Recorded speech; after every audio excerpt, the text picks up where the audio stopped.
Hello everyone, my name is SiC and welcome back to Phoenix Point. We're playing the Year 1 edition and today actually marks the release of a new DLC called Festering Skies, which I've also got access to, so we will be playing with all the DLCs released up to this very point. Now, to be honest, I haven't played in a good long time because they've been patching and working on this really hard actually for a long time. And I think they've had a lot of changes and additions to the game, so I'm not even completely familiar with how everything goes anymore. But I'm very excited to get back into it. Now, if you want to be a character in the game, please do let me know in the comments below and I will add you as one of the characters. Or I will change the names of the characters as we go along, as more people want to see themselves represented in the game. Anyway, we're going to start a new game and let's see, veteran, standard game difficulty for players familiar with the strategy. So I guess we'll go for standard because I tried legend and it just kicked my ass in the past. So for now, let's just leave that on. So we have the Living Weapons DLC. I'm not sure how game changing this is, but we might as well tick it on because it's a DLC I have. We have Blood and Titanium, which adds some factions, weapons and other things. Now we have Legacy of the Ancients, which I have never even really touched. And now we have Festering Skies, which we are also going to tick. Now the tutorial and prologue, why not? Actually no, I'm pretty familiar with how the game works in terms of combat, so I might want to... Anyway, yeah, the game I do think has come along. But yeah, by no means have I become an expert over the past year. I've played it mostly. The project was founded on October 24th. Well, it was in early access and they didn't have the campaign yet. So. But there were those who understood that we could no longer afford to think in terms of nations and empires. For a time, the Phoenix Project successfully navigated the political conflicts of its era. That was our golden age. Phoenix Project operatives scoured the world for clues. We had bases in 24 countries. Even the heavens were not off limits. But out there, on the far side of the moon, began our downfall. The failure of the Phoenix 2 mission exposed us to our enemies in the UN. Stripped of resources and scattered to the winds, we were reduced to a secret, a memory. When the Pandora virus woke up, we should have been the first line of defense. When huge clouds of mist appeared over the sea, when people started vanishing, we should have figured out what was going on. And when those people started coming back, changed, hostile, alien, we should have been ready to fight, but we failed. The ecosystem started to change, imperceptibly at first, then faster and faster. 3 factions arose. New Jericho, trying to restore order and purity. Sinedrin, hoping to build a world without hierarchies. And the Disciples of Anu, a new syncretic religion dedicated to adaptation and biological change. At war with the world, and at odds with each other, these factions cannot find a way forward. Now the mist is returning, and armies are rising from the sea. Without the Phoenix Project, humanity will fall. It's time to rise from the ashes. So we are going to watch all the cutscenes. You can skip through them if you want, but it's been a long time since I've seen any of them, and for the sake of this playthrough, I want to be properly immersed in the story again. So that is what we're going to do. Now let's see, we have the Manticore, which is currently at Phoenix Base. It says 1%, not sure what that means. We have a sniper, 3 assaults if I remember correctly, and this should be a heavy, yes. Now as for research, we can start something immediately. We have the atmospheric analysis, and that basically allows us to see the spreading of the mist, the Pandora mist. So we're going to start that one. As for our base, we have 1.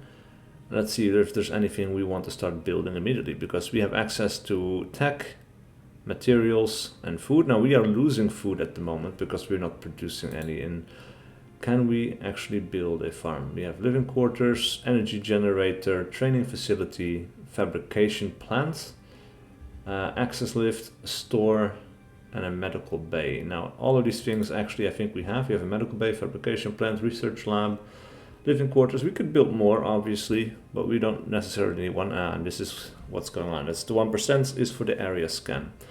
But it seems we cannot build a farm now. I think we used to be able to do that in the past, but not anymore. So we have some areas to scout. It seems we are in Austria, Switzerland, or actually, you know, this is the Black Sea. I think this might be Bulgaria, actually, where we are, or that area. Romania, Bulgaria. So anyway, we're going to move over here, and we're going to explore, and we're going to see what we can find.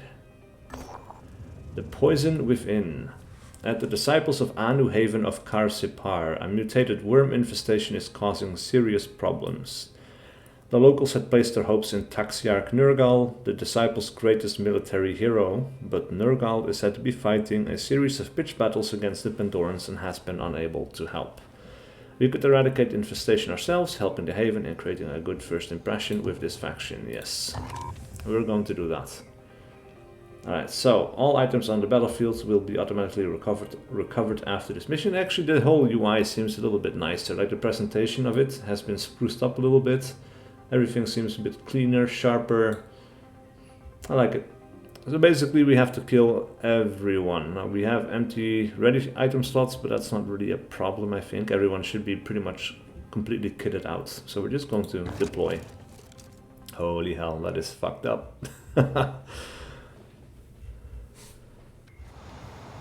Alright.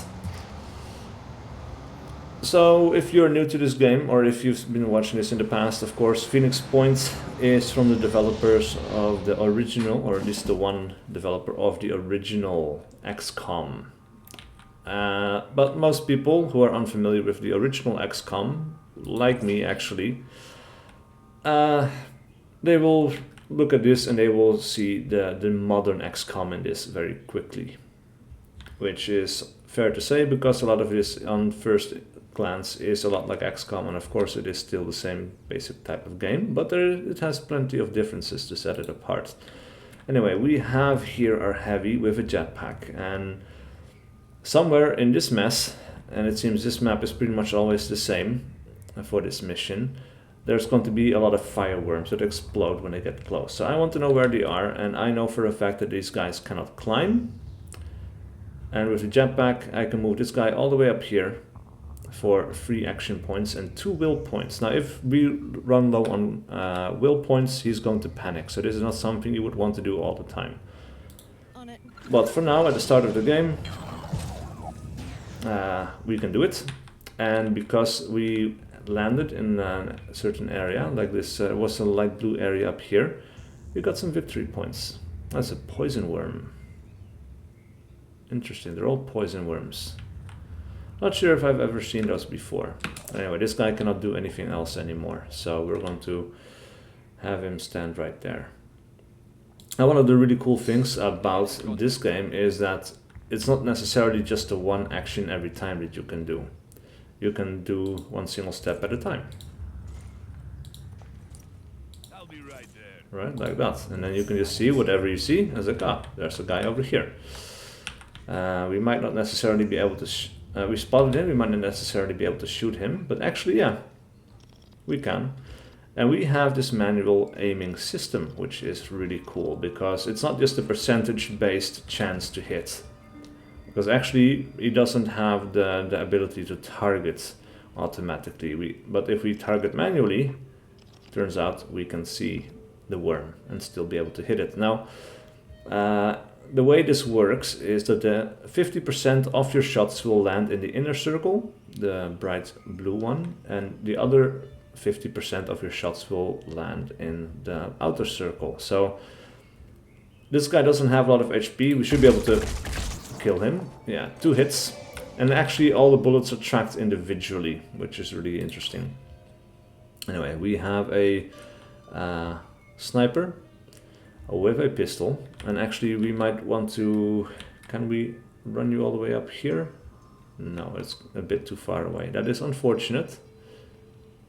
Actually, but if we run you over here, you will be able to see that worm in the distance. Let's go ahead and do that unless he sees any new threats. Alright, so when we zoom in, so basically this is like a 50-50% chance to hit. And that's a miss. Alright, this guy can run around the corner as well. Isel Red 5 Karush. And this one is able to shoot as well, but this guy shoots a little bit more. What? Is it dead? Huh. Interesting. Alright, it's dead, it seems like. With him, we're going to Overwatch. Now what is really cool is we can set the distance. It's not just like an XCOM where we take a Overwatch shot that is way off in the distance with like a 1% chance to hit. We can actually wait for these guys to get close. So we could say if we are here, we can shoot. But you can see this is not super wide, so if they crawl around the side here and I'm aiming here, they could dodge it. But if I hold down Control, if I remember correctly, and use my mouse wheel, yep, there we go, we can widen the Overwatch area. So when we click, now that will be the Overwatch. Let's see, and if you move over here, Chris Kochma, you can also see someone. But that is a really, really shitty shot. So even if we have a target, we don't necessarily want to take that shot. So we're going to do an Overwatch. We're going to make that as wide as possible. And wait until they're right there. And that's about it for our turn. Right, so there's another one. And that is our first Overwatch successful. And these missions, especially this one, shouldn't be too hard if we don't make stupid choices. These guys don't move super far. If we keep our distance and stay out of the rubble, we should be able to take them out before they get too close. Look at that, two of them get close together. We have an autocannon. I actually didn't look at this because I was expecting him to have a kind of rocket launcher, which is what I had when I usually started the game. But this guy actually has an autocannon, which is like a big machine gun, I think. And it looks like he shoots 3 times with 60 damage per bullet, I guess. Let's see, if we press F, we can aim manually, and actually you can see what you are able to hit and see.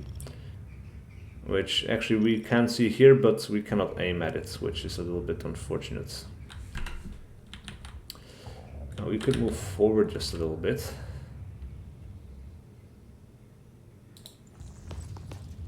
It doesn't really help us with much. There's a target behind there, and that's actually this is also a cool thing. We can shoot at this building and try to hit it. So he's kind of like behind the table. Can we see the table from up here?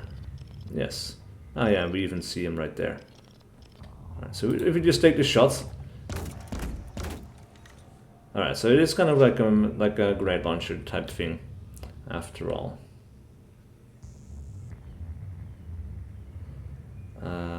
Yeah, he's going to move over here. As long as you stay within the blue circle, we will still have enough AP to shoot. Oh, just a one hit. Alright, we'll take a step back, just because we can. And it's a smarter thing to do. Now, do we want to... 50-50, yeah. But if we take this shot rather than the sniper shot, because the sniper shot is 75% of our hit points, we will kill it, and now we can take a pistol shot at the last guy, I guess. So at least we'll have some assurance. Alright, so it didn't really show us that we got the kill, but we got the kill. So now we have a pistol left. We'll take that shot. Alright, so that was a miss after all. Alright, so this guy actually, when he shoots, it takes 2 out of 4 AP. Or it's not, yeah, we have a lot more AP, but this is kind of like blocks of 25, I guess. And every shot takes like 50 AP. It's a little bit strange. It says AP 4 out of 4 here, but we can take step by step by step. So this is even divided up into smaller steps. Ready to engage. It's just a little bit strange. Anyway. That is 1 kill, but because we have 4 AP from the, or 2 AP for out of the 4, we can shoot again if we stay put. And that is a miss. That is unfortunate, but it happens. Alright, do we... Yeah, if we step over here, we have line of sight. We can take a shot and maybe even move back a little bit. Ooh, come on. The right flank isn't going super hot for us. And again, these guys don't move very far, and I don't think they spit the poison worms. I know the fire worms explode on contact. These guys pretty much also, I think, and then instead of burning will be poisoned. So it doesn't seem like a huge difference, but I might just be a little bit ignorant in that. Alright, so this time we have a better target. We are going to just take a random shot like that, unaimed, because it's not going to be any better than that. And end his turn. Alright, and he can shoot. And we can see the same kind of like aiming circle by default. So this, we cannot adjust this, but it doesn't really help us all that much. So we're just going to take that shot, and there we go. And now we can take a shot at the guy in the back. And that's all misses. Alright. Alright, so this is a pretty good chance. Oop. Yes. Nice. Alright, then we'll move up over here. We might have 50 AP left. Actually, no, 1 out of 4. But that's enough for another shot. And that's a miss. So the bullets are simulated in this as well, which is really kind of cool. Alright, you can move forward.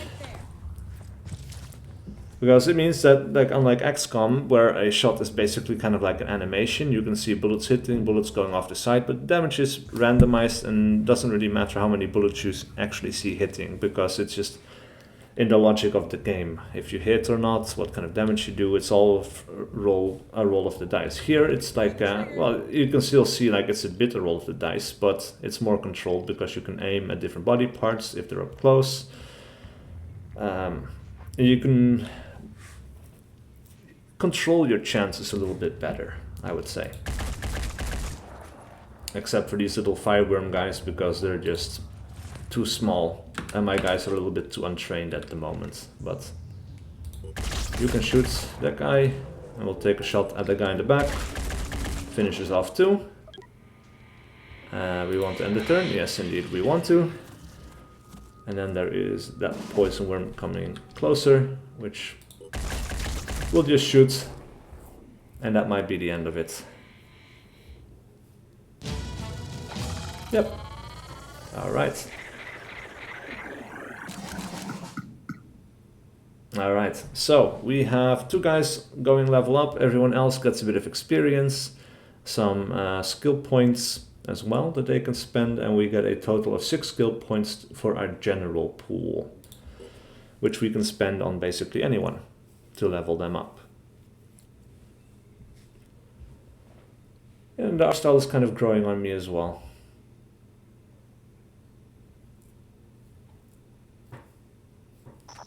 Like the mutants and these guys look really cool. We first send the apostle to the Onceborn to check them out. But I'm gonna break protocol to say thanks. Now listen, I'll be honest with you. The Exalted is the only one who has any real answers. Tobias West may be clever and Sanhedrin may sound great, but only the Exalted is dealing with the world as it actually is. She can lead us out of this mess. Give us lives worth living. Alright, so these guys, they believe in evolving and changing along with the mutation to live in this world as it is changing. Everyone else, kind of like the other group, takes a scientific approach to it and wants to find like a scientific solution. The other guys a little bit more hardcore, Puritan, all human, no alien bullshit stuff, you know. They're a little bit more hardcore military. We'd like to know more, or we are not ready to put our faith in your dogma. Alright, so we are not ready. Very well. I don't blame you. It's hard to see the right path sometimes. I hope you recognize it while there's still time. The liturgy of the divine flesh is coming, whether you like it or not. The liturgy of the divine flesh. Anyway, they like us a little bit better because we helped them out.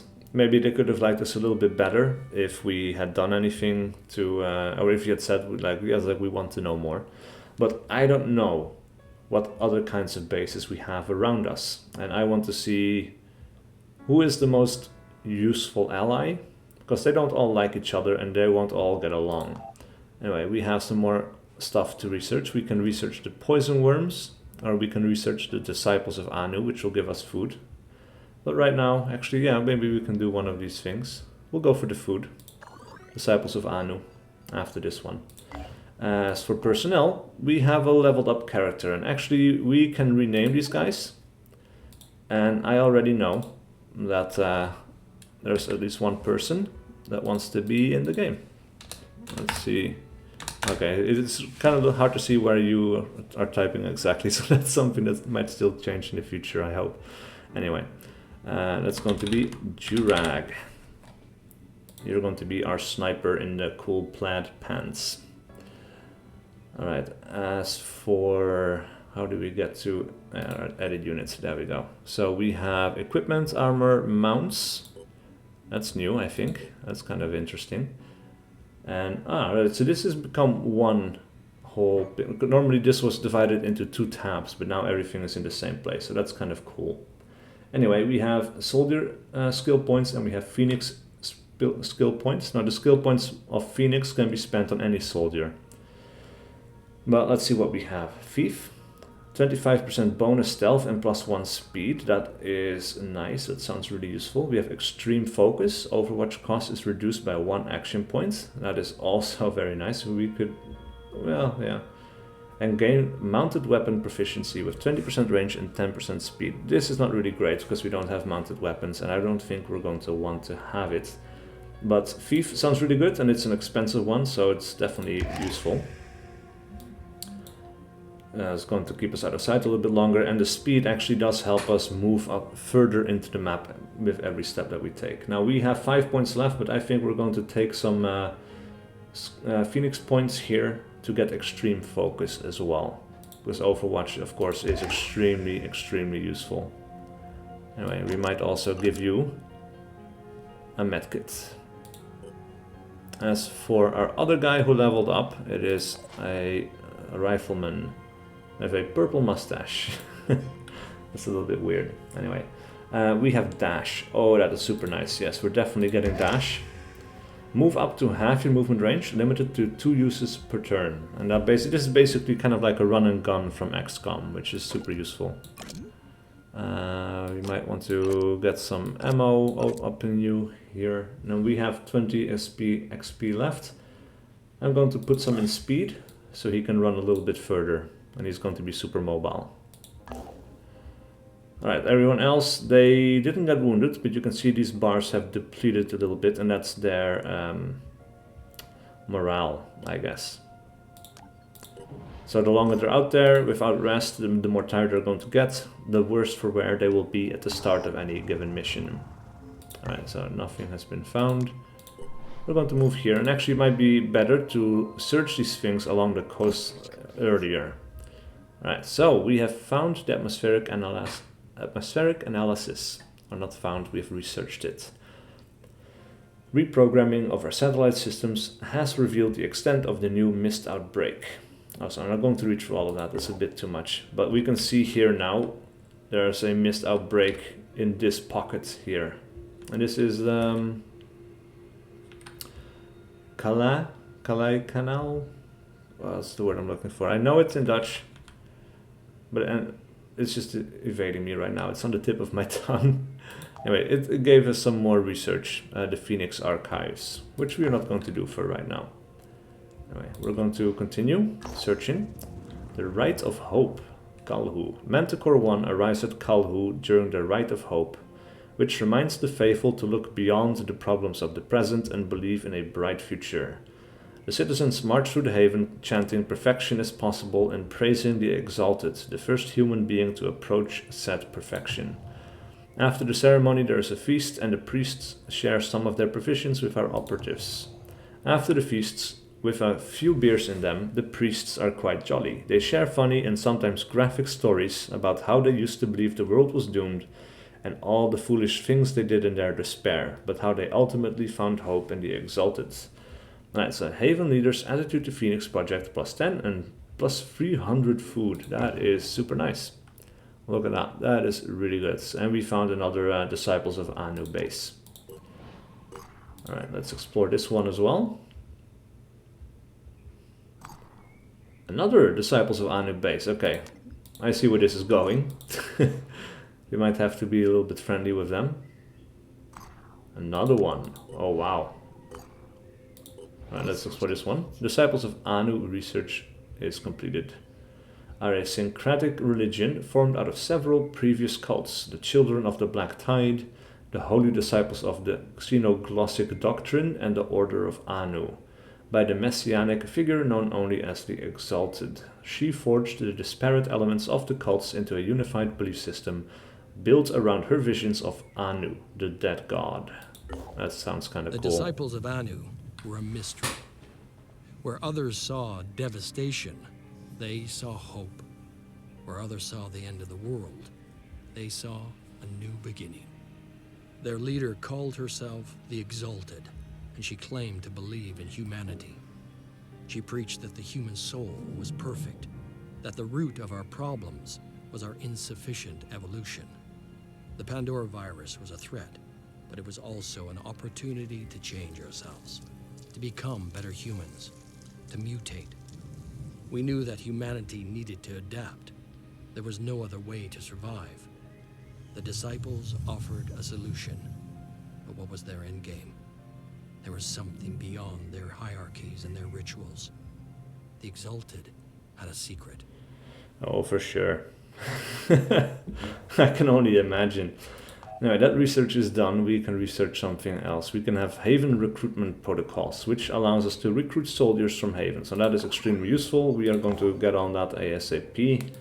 We're going to continue exploring this site. And I think we're going to keep doing that until we find another combat mission, and then we're going to put a cut in there. But you never know what kind of useful stuff you can find. Like, let's see, Titan's Grasp. This site is the location of the Titan's Grasp, an unsettling, surrealist sculpture created by the artist Victoria Gutierrez. Hewn into the steep cliff and decorated with swirling patterns of onyx and lapis lazuli, it was the artist's masterpiece and also her downfall. Claiming that the voices she heard were real, Gutierrez killed herself after completing her work, her suicide note consisting only of a single word scribbled over and over. Yukot. This is obscene. Destroy it. Study the artwork. Perhaps Gutierrez had some kind of insight, or turn this into a place of worship which costs us materials, which we have plenty of. Disciples of Anu might like it. And we have a lot of them around us. Not necessarily someone we want to go to war with, but yeah, I don't necessarily like the idea of mutating. This would probably be appreciated by, what's their name, the military one. This would be the science one, this would be, well, let's do this one for now. There is a great deal to be learned from the visions of Victoria Gutierrez, not only because of what she saw, but because of how it affected her. We must learn to see as much as she did, or more, without letting it destroy us. And now they like us a little bit more. Right. And of course their attitude also depends per leader. So leader here, Emilio Fuentes, he doesn't like us all that much. These guys also not that great, not that great. These guys, however, like us quite a bit. And this is where we had our party, and they gave us a ton of food. Now anyway, I'm seeing here an unexplored site very close to the mist. So we're going to go ahead and explore that one first. Because these missions, or these research sites, become more dangerous within the Red Mist, because there will be more aliens there. Alright, and we do find a scavenging site. But like I said, I'm going to be putting a cut in here. But thank you guys so much for watching. Please do leave a like and a comment below if you enjoyed this content and wish to see more. And I will see you guys for whatever video I do next.